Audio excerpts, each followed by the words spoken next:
further out you get, the further out I got, the more I could appreciate the little moments of peace. It's like little glimmers of hope.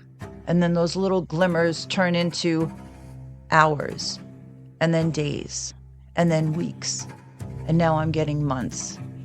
So don't ever think you can't get out, or don't ever think it won't get better, because it will. I promise you it'll get better.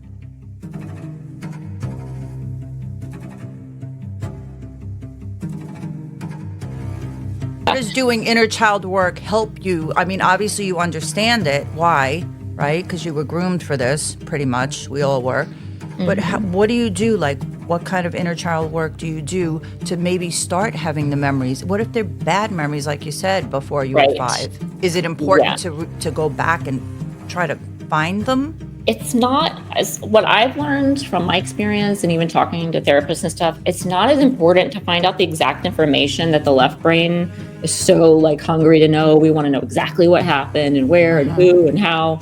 That's the left brain. We're intellectual. We know facts. We know all this kind of stuff, information. And it was hard for me to get past that. I think it took me all last year. That's why last year was so hard for me, because I was trying so hard to figure stuff out. And the harder I tried, the slower it got. It was like the art. It's like the art of not forcing, right? I was trying to force it. I'm that person. I'm so determined. I want to figure it all out. I'm sure you guys can relate, right? Oh, yeah. Yep. Yeah. It drives you crazy. You make yourself nuts. It does. And it slows the process down because of that. It really does. Because when we're manifesting and we're moving on to a better part of our life, we're not forcing. We're allowing, we're going in that creative flow. And that's what part of those things I've learned about the inner child work. That book I read out of a lot called The Artist's Way by Julia Cameron. That book, I started reading and doing exercises from it when I started acting classes years ago. It was like late 2012 for me.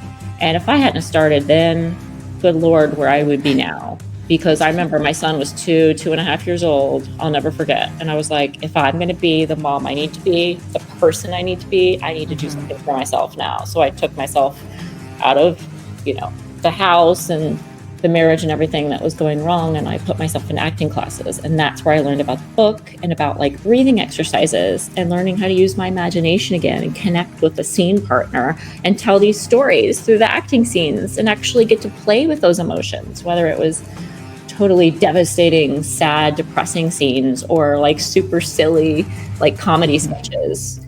It was from one extreme to the next. And I got to bring it all out.